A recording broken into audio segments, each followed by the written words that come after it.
There's a very fine line, but it is a line. It's a hard line between guilt and shame. And shame is about who we are. Guilt is about what we've done. Because guilt says you're doing something wrong. Shame says you are something bad. You are this. You are what you're doing. Shame is from Satan. Guilt is from God. Sometimes one of the biggest struggles is forgiving yourself. I will tell you, I have a reputation. I can't tolerate victimhood. Yeah. I have no tolerance for it. And it's because I know you're hurting yourself. I know that you can't grow from that. I know what's going to come from that is going to be anger and frustration. It's going to keep you down. It's going to hold you back. I actually believe that it's okay to process. And if you're feeling like a victim, give yourself a time limit. Sometimes I even set an alarm. Like, okay, I'm going to stop wallowing in self-pity at like 3 p.m. And then that's it. You like move on. You have to want to come up with the solution, and then we can find the solution together. But this whole wallowing in self-pity and you calling me again the next day and doing the same thing over and over again is not going to get us anywhere. Welcome to Americana, the podcast. I'm here with Ashley Gaffoglio. Did I say that right? Gaffoglio. She is the owner of Deco Realty, and she's a broker there. She's done over 100 million in sales. She also is an entrepreneur for Bikini Block, a company she started when she was in her early 20s. And now she is a new mother and a wife with a lot of wisdom and experience in entrepreneurship. So tell me a little bit about where it all started, how you went from a little girl to an entrepreneur. What planted that seed in your heart? It really is such a blessing to have made that transition from entrepreneur, independent to a wife and a mom. And it is my new favorite identity. So thank you for addressing that. It started when I was younger and I would see my mother and father fighting and him not being able to provide financially, and me seeing that and wanting something different for myself, not wanting to be in the same stressed out, miserable shoes that my mother was in when she was in that relationship. Right. So instead of seeking a different type of figure because all you knew was your father, you became that figure for yourself. Yeah. Which I think is the case for a lot of women who are trying to figure it out. I wasn't mature enough to understand that he was just the wrong example to look up to. Instead, I was like, oh, I just can't allow myself to be vulnerable and weak and out like that. Could you go into a little bit about how growing up, getting into entrepreneurship, you were pursuing a career, but you kind of maybe had some of that influence as well? Was that the case for you? Totally. So yes, I saw my parents' situation, and it ultimately was the beginning of me wanting to be a hustler and wanting to grind and be a boss. Be a boss and never need a man. And so I spent a lot of my younger years killing myself trying to close deals, carry multiple jobs at the same time, start businesses. And for so long that those accomplishments were like what I felt like validated me. Your identity. It was my identity. And, I guess I learned a lot from it. And it was definitely a journey, and I'm not upset. I'm actually very proud of all that I have accomplished. And a lot of good has come from it. The all-women brokerage, the bikinis, a women company, and then going to beach cleanups for the bikinis and hosting such grand beach cleanups that got politicians to show up and so many different people. And we've picked up thousands of pounds of trash. It was all great, but I was so tired. And I remember getting sick, and I remember, working all night and then waking up after only a few hours of sleep and just going. And it was great for a little bit. It's just, it was not something that was sustainable forever. Right. And so would you say, so at that time you had started the brokerage, you had established the bikini company, and you were single? I was single majority of the time. And if I wasn't single, I was in relationships that I don't think the person who I am today would have been in those relationships. And looking back on it now, I couldn't expect some of the men to be the man that I needed, because I wasn't the woman that they needed. If I'm so worried about being independent and I'm not giving them the opportunity to be a man and protect and provide, then I guess how could I have expected the type of relationship that I deep inside always wanted? But you have that now. Yes. So there was a shift at some point. Where was that shift from kind of independent, I don't need a man mentality, even though, you know, I think if you're like me deep down, you really wanted that family and that security because you didn't get it from your own father, but you didn't really know what it looked like. And so at what point did that shift? So I want to say that the shift happened gradually. And then when I met my husband, I was able to recognize a good man, because I began to realize that I needed to be a good woman. Not that I was a bad woman, but that if I wanted to be a kept, and we say that now and there's like this stigma on it. Oh, a kept woman. It's loved and protected and cherished. But absolutely, That's what that if I means. wanted to be loved and cherished and protected, then I needed to change the way that I was going about my life. I stopped doing so much bikini promotions because I was like, the husband that I'm looking for isn't going to want to see me in a bikini on the internet. That's for him.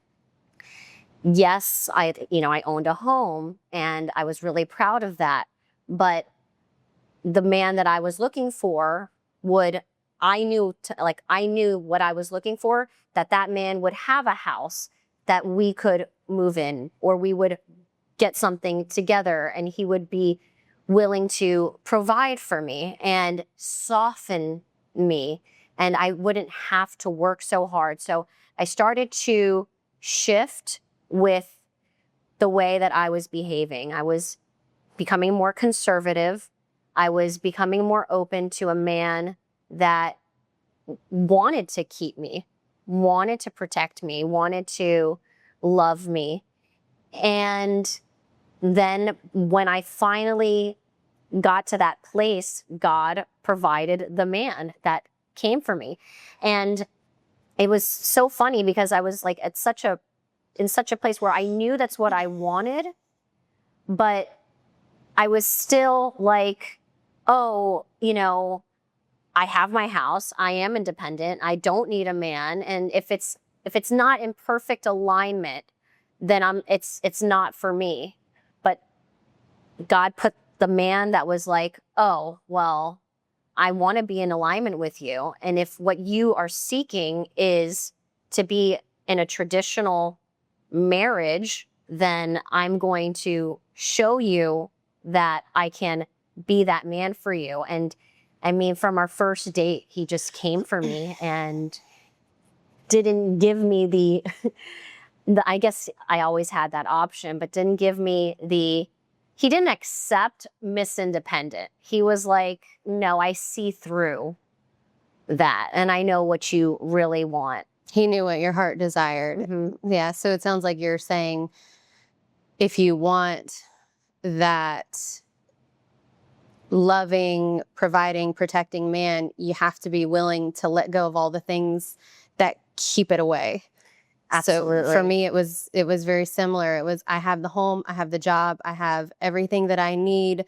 So I'm okay. Like, I'm okay if you never come along, but Totally. then you kind of cling to that a little bit and you're not really opening up in faith and allowing a man to come in and do what he was designed by God to do in a marriage. Absolutely. You block yourself off from opportunities when you have that mindset. If you have that mindset, then there's the man that women are looking for, that you're looking for, isn't going to be able to see you because you're too busy worrying about taking care of yourself and not seeing him. Right. And you're closing the door to allow that attraction to develop to him because he's providing those things. Mm-hmm. And that is what attracts a woman to a man, is him coming and offering her that security and safety. I tell so many of like my girlfriends who are struggling to find a good man and they just keep dating, you know, men that are not quality men. And I tell them, I'm like, the man that is going to take care of you and treat you good is not the bad boy that you keep dating, that you keep wasting your time with. It's not the guy who's going to walk up to you at a bar and have like all this game, because that game that he's running on you, he's running on everybody else. So you have to change yourself and be the woman that a man that you're seeking for wants. Right. And he wants a feminine woman that needs him. And doesn't need, because we really only need God. And even a husband can be taken away from you at any time. So you have to be okay without him. But at the same time, there's got to be room for him to do what you desire him to do in your heart. And if you're not making room for that, then how is he going to come along and do that for you? And it's also really important for a man to be a protector and a provider. It's the way God intended it to be. And it's the polarity, the masculine and feminine polarity, is what really makes a relationship successful. And if you do not allow a man to do what God intended him to do, then you're kind of taking away his purpose, and you're not giving him room to grow in a relationship and to really love you. Well, and speaking of giving that space and room, going back to the music, I think a lot of music seems to be very innocent. Even I mentioned Miranda Lambert. Do you know who that is? Yeah, she's a country singer. She's awesome. You know, love her song she sings a lot about brokenness and sings a lot about getting country money. And I would find myself singing those things. And she's like in her 30s and she's, you know, she's content, she's independent, she's a powerhouse. But I started to realize what we sing, we're worshiping and we're downloading into our heart and we're calling that into our lives. And we have to be really careful about singing and idolizing and worshiping that, because we were designed to worship. God designed us with our hands up to worship. And we see people doing it at concerts all the time. You might see it in a church if you've been before. Let's say there's worship before the sermon every Sunday. You know? And it's to worship his goodness and his greatness and his love and his unconditional love for us. But any other time we're throwing our hands up in our singing, we have to be really careful about what we're singing, because we're downloading that into our hearts. We're filling our lives and our minds and our hearts with that. And then that's what we're speaking over our lives. Words have power. Like God spoke the earth and everything in it into existence through his words. It was through his breath and through his words, and they have power. And I think that people are starting to wake up to it, but you have to be really careful about what you sing and what you call over your life, because the next thing you know, I mean, you're singing about money and being independent and hustling, and you've got it all.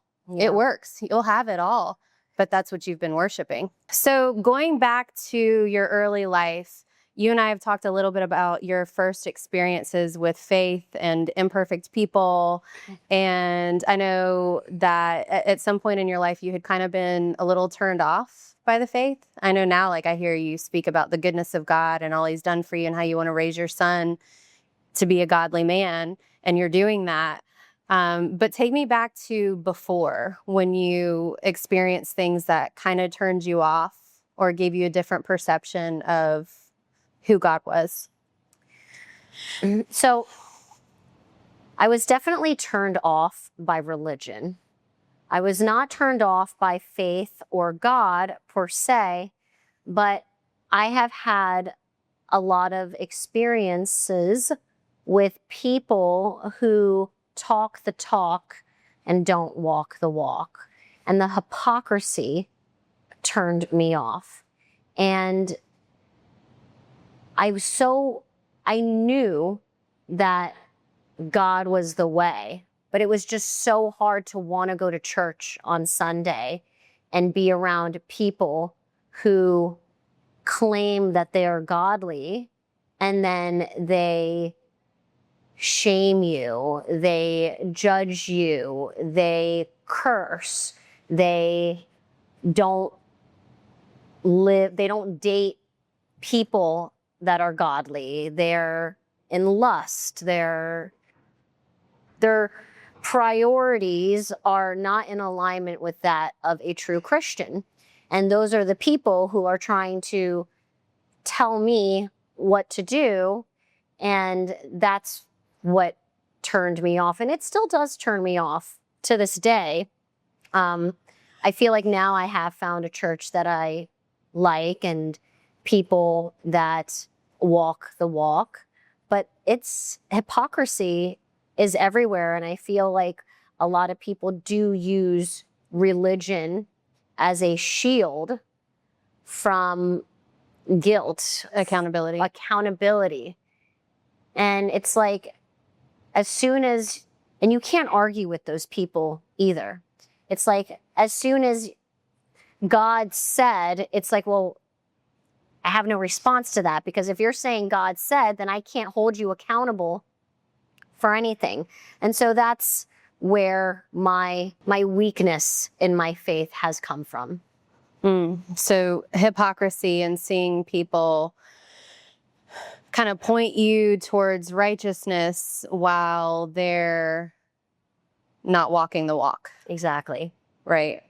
I think that I've seen with people that have come from experiences in the Catholic Church, and I'm not saying that people that have gone or go to Catholic Church are bad. It's not about the people. Again, we don't wrestle against people. It's spirits, it's doctrines. And one of the things I've seen in the Catholic Church and others, aside from false doctrine, which is needing to confess to someone who replaces the Lord, like you need to go to a priest or go through the church to get to God. That's what Christ was. So this institution is replacing Jesus with itself, which is complete false doctrine.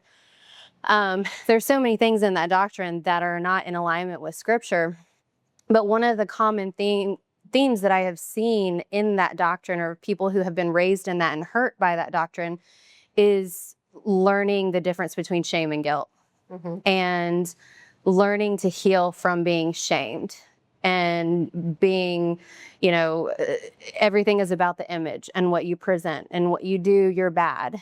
And, there's a very fine line, but it is a line. It's a hard line between guilt and shame. And shame is about who we are. Guilt is about what we've done. And the Lord, the Holy Spirit, when it's working in us, when we do something wrong or we've done something wrong, it should feel uncomfortable. It should feel, that's guilt. That's like God's love. That's his corrective parental love saying like, hey, that's what you do for a loving friend, or you do for your spouse. Like you say like, hey, that wasn't really godly, like, or that was kind of hurtful, or I don't think that's in alignment with who you want to be. That's guilt. That's like your heartstrings getting pulled at. And it's like, according to the gospel and the grace that Christ came and taught us, you're doing this, but you can stop at any time, and you can walk in who you are, which is a loved, righteous child of the highest King who's like washed clean. Like you can walk in that identity. You're forgiven. It's whatever you did, it's done. Just stop doing it, because you're going to hurt yourself and other people. Versus shame. Shame has to do with who you are, which is like, okay, you've drank, so now you're an alcoholic. I don't like that in a lot of the programs, they have people right out of the gate identify with a title and say, that they're an alcoholic and speak that over their lives. It's like, well, maybe you've struggled with turning to that, you know, because you've been in pain and that's something that you struggle with, but that's not who you are, you know?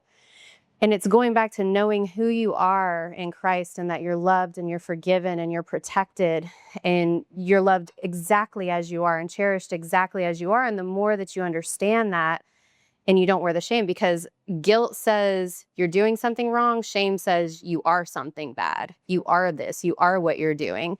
And shame is from Satan. Guilt is from God. And I think a lot of times people that have come from those backgrounds, they have someone give them a loving correction and they automatically perceive it under the lens of that's who you are and it's shame. And people present that too. You hear people say, you should be ashamed of yourself. A lot. How many parents say that? Oh my gosh. You know, or you're a bad kid or you're a thief.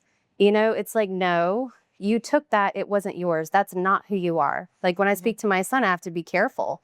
You know, it takes a lot of patience and grace and awareness to be like, hey, you did this, but that's not who you are. You're a good boy. When he was 7 or 8 years old, he'd be like, I'm a bad guy. I broke the dog's nail. And I'm like, you're not. You're a good boy. You're a loving boy. What you did was bad for sure. But yeah, I think sometimes people have a hard time taking that constructive, loving criticism because they wear it as shame. And then they just have to deflect or dismiss or like, no, you can't tell me that I did something wrong. And then there's no healing and there's no transformation that happens. And I think a lot of that is derivative of things that have come out of Catholicism and hyper-religiousness. I mean, you mentioned hypocrites. Jesus would call the Pharisees and the religious leaders, the ones who ended up, you know, encouraging him to be murdered.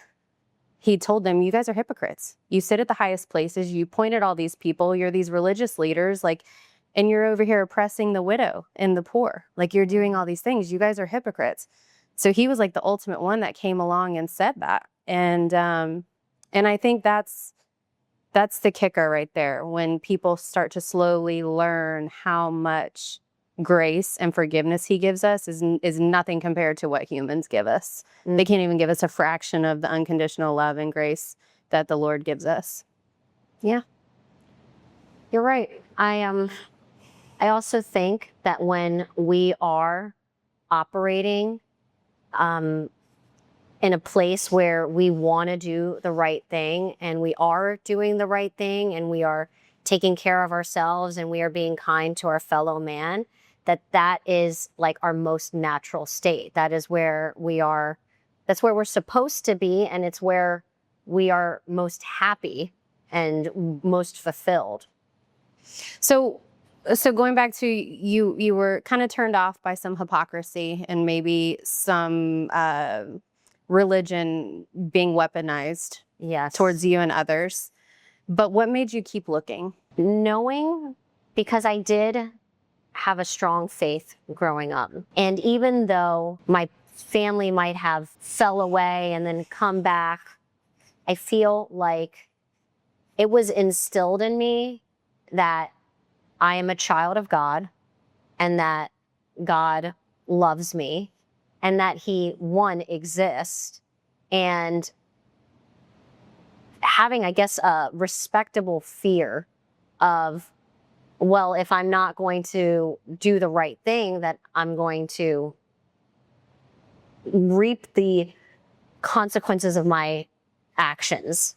So I would say that I've always had it in my heart, but what has made me want to come back stronger is having a son and wanting him to be a godly man, to be a God-fearing man, to be a traditional man, to want to have a wife and children and also raise them with faith. And I think that any type of belief system is better than none, but I feel like it's such a Christianity specifically is so good for raising children, especially a young man. Why do you want that for your son? Why do you want those things for your son? Like to be a godly husband and father? Because I want to protect him from a life without it, because I feel like a life without it is meaningless. And if he doesn't have it, then there's no limit to what he can get himself into. And if he has God as like a standard, then he will have a standard for himself because he was raised that way. So for me, it's to protect him, and because it's what I wanted growing up. Deep down inside, even though I steered away, I've been turned off by hypocrisy. I think that deep down inside, I know I did, but I think everybody wants to feel that security of I'm walking with God and it's going to change my life, and having that faith. So I definitely want that for him for those reasons. Yeah, I get that. Definitely with my own son, you know, it strengthened my faith exponentially because he was the perfect father that I could point to. It was like, there are plenty of good examples here on earth, you know, and a lot of boys have that in their lives. But when you can point to the father and say, yeah, I know you saw this person who you really love and respect doing this, but that still leads to destruction and they're still imperfect. But your Father in heaven is perfect. This is, like you said, this is the standard. This is, and not just so I can say that I'm righteous or I'm perfect. Like, that's not it at all. It's about what's actually fulfilling, what's going to fill those voids and those gaps, as opposed to the vices that exist out there that are tempted for young men to turn to. You know, the drugs, the alcohol, the promiscuity, the just constantly chasing dopamine and validation, and in things that ultimately lead to brokenness and destruction and pain and further. It's like a cycle. It never has enough. When you go down that road and you continue down it, you never have enough. It's going to get worse. Every single vice that there is, it just gets worse. It's like any drug, you need more, as opposed to the never-ending source of validation and love and identity that comes from being a good man, like a man that keeps his word, a man that has self-control, a man that controls his temper, a man that controls his body, a man that protects his family, that protects his, you know, his friends, himself. You know, that's when I think, you know, there's second to the love of God, there's not much more wholesome and pure than the love that a mom has for her son. So I think it's so telling that you see so many women go from kind of like a liberal mindset, and then they become a mother. And then it all changes and they become like these warriors. I mean, I see women that did not care at all. They've been moms for, the older their kids get, the more kind of like obsessed I see them with these conservative Christian principles, because you start to realize, like, I love this child and I want the best for them. So I'm no longer going to lie about what's best. Like, I'm no longer going to protect this vice that I like or try to defend why I was doing that. Like, there's no more room for that. I have to be straight up with, if you do this, that will hurt you. If you do this, you will have a life of prosperity and abundance. And it's not a life without pain. I mean, it says in this life you'll have suffering, no matter how straight of a line you're able to walk, you know, but the suffering that comes from chasing anything other than God is a rough one. And I also feel like when they're chasing anything other than God, it is from an insecurity. And I hope that both of our sons really learn to just seek that validation from God, because He will take away those insecurities that are making you make bad decisions, that are making you seek validation in all of the wrong places from all of the wrong people. So, yeah. So wrapping it up here pretty soon. So the younger version of yourself, what, before you really kind of grew in maturity and wisdom and recognized what you felt is important now, what would you say to her or to other girls or women who find themselves in the same place that you may have been before you really had it figured out what was important in life? What would you want someone to have told you at that time? That's very deep. And it's what I would say is to know your worth, to know that you deserve what you may think you can't have. Because if you don't believe that you can achieve a good man, a healthy relationship that turns into a healthy marriage, then you're never going to achieve it. You're never going to be able to recognize it if you do not believe in it. So know your worth, believe that you're worthy, and also be classy. I'm not trying to insult anybody here, but being a conservative woman is going to attract a traditional man. And so that's another life lesson that I wish somebody would have told me sooner, because I was very much listening to hip hop music and posting bikini pics. And there's nothing, I'm not trying to knock people that do that, but I wasn't attracting the man that I wanted until I stopped doing that. You mean you were getting the frequent customers at the fast food drive-in, not the high-end ones at the expensive steakhouse? Exactly. Exactly. So be conservative, know your worth, know what you want too, and be honest with yourself and work on becoming what you wish to attract. I think that last one is really important. Mm-hmm. You know, a lot of times these self-help things and the reels on Instagram, and people will say, this is what you need to look for in a partner. And I would challenge everyone that become what you want in a partner. And not in the sense of, oh, you have to be Miss Independent and you don't need a man and you're going to be the man that you want to become. But if you are looking for a traditional man, become a traditional woman. Well, yeah, it's more of, you know, if you're looking for a healthy marriage, that's your goal in life. It's not everyone's, but if that is your goal in life, you've gotten out of a relationship and you're working on yourself and everything. Do you want to be with a man who is filling all that space with girls until he comes along and meets you, and then he's got all these kind of girls dangling there as filler because he can't be alone?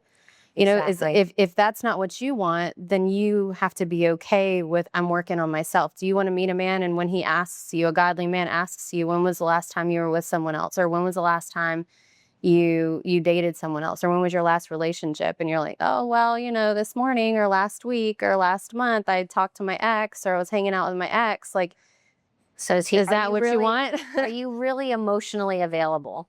Yeah. Well, are you really okay? Yeah. Like being alone, or do you know, am I going to have to deal with all this baggage here? Are you really whole? Are you really healed? Because if you're not, then how could you expect that standard from someone else? Mm-hmm. You know, if you want to be with someone who is faithful and has strong boundaries, and once they're in a relationship, they no longer entertain anything from anyone else, calls, texts, social media connections. If you expect that out of them, you have to be that. If you expect someone that's fit, I mean, and this one goes to, I'm sorry, a lot of men, but like if you want like a woman that's fit and takes care of herself, then maybe you should also do the same thing. Yes. You know? I agree with that. And I also think, to just add to what we're talking about, that once you decide to make that decision that you're going to be a better version of yourself, you're going to be a more respectable woman, you're going to become what you wish to receive, that you need to genuinely forgive yourself for when you were imperfect, when you didn't know any better, when you were lost, and not hold on to images of yourself or shame or guilt that kept you down and kept you not believing in yourself. Well, that goes back to the identity we were talking about before. Living in shame, living in a broken identity, living in an identity that could be taken away from you at any time, or that keeps you in bad behavior. Yeah. I wanted to circle back to that because I do wish that somebody told me these things, because sometimes people talk about, oh, you have to forgive others, but sometimes one of the biggest struggles is forgiving yourself. You know, I heard it said when in scripture it talks about when Peter asked Jesus, he's like, okay, like, how many times are we supposed to forgive someone, Jesus? Is it 7 times? And Jesus was like, it's 7 times 70. And he was like, and he's talking about, if you want to walk around without fear, without anger, in love, it is a constant act of forgiving sometimes the same offense over and over again from one person. It's forgiving multiple people over and over again, and it's forgiving yourself over and over again. You know, like Satan, our mind, whatever somebody wants to call it, is going to bring stuff up. That's a way someone offended you, a way that you violated something in your own values or someone else. He wants to bring it up, and you might have to forgive that offense against yourself over and over and over again. Forgiveness is a constant process, and it's not a feeling. People think, well, you know, I'm not going to forgive them. You're commanded to forgive. And it's not because you're going to be a righteous person. You're commanded to forgive because he loves you, and he doesn't want you to live under the bondage of what comes from the fruit of unforgiveness, which is anger, frustration, vices, acting out, all of these different things. Being a victim, like, you're not a victim. If you can learn to forgive, then you can also learn to not be a victim, and you can take accountability and responsibility for your actions, and then you can create the life that you want to create for yourself. I will tell you, I have a reputation, and I'll wear it, that I can't tolerate victimhood. Yeah. I have no tolerance for it. And it's not a matter of being cold or callous. It actually comes from a place of deep love. When I see someone slipping into that, and I'm not immune to it either. We're human. So I'm not saying I'm perfect in this way, but when I see someone slipping into the woe is me or a victim mentality, I have zero tolerance for it. And it's because I know you're hurting yourself. I know that you can't grow from that. I know what's going to come from that is going to be anger and frustration. It's going to keep you down. It's going to hold you back. And it doesn't serve you, you know, like, we've all been through stuff. Every human on this planet has been through stuff, some worse than others, big T's, little T's. We've all been through it. And you have to look at it with gratitude. This is what forged me. It's like, yes, I experienced this. I try not to even say I went through this. I don't even like to say that. I went through this. It's like, yeah, I experienced this. It was pretty dark. It really brought me to my knees, but it made me really lean on the Lord. It made me really empathetic. It made me wiser. It made me have more compassion. It made me tough. It made me resilient. Like, you gotta have gratitude towards those things. Otherwise, it weakens you. Yeah. Gratitude is the catalyst to happiness, but also, if you are trying to be a problem solver, you can't be a victim, because it's just spiraling with no solution. If you want to come up with a solution and get out of the hole that you're in, you have to. I actually believe that it's okay to process. And if you're feeling like a victim, then you feel like a victim, but give yourself a time limit. Okay, I'm gonna feel sorry for myself for 5 minutes, 10 minutes. Sometimes I even set an alarm Like, okay, I'm going to stop wallowing in self-pity at like 3 p.m. And then that's it. You like move on. Because and when people come to me, I'm like, okay, I love you. I hear you and your feelings are valid and I'm sorry that you feel that way, but I can't sit here with you and talk about the same thing. Like, I need to help you come up with a solution. You have to want to come up with a solution, and then we can find the solution together. But this whole wallowing in self-pity and you calling me again the next day and doing the same thing over and over again is not going to get us anywhere. I think they call that mental masturbation. Really? Yeah, that's what they call them. Okay. I've never heard of that. Yeah, that's what they call that. So thank you for coming. It was a wonderful talk, and I hope to have you back soon. And good luck with your real estate brokerage, and I hope you make $200 million this year. Thank you for having me, and thank you for doing what you do. I think that you are really leading by example and making faith and being a traditional woman cool. Making faith Jesus cool again. Yes, ma'am. All right.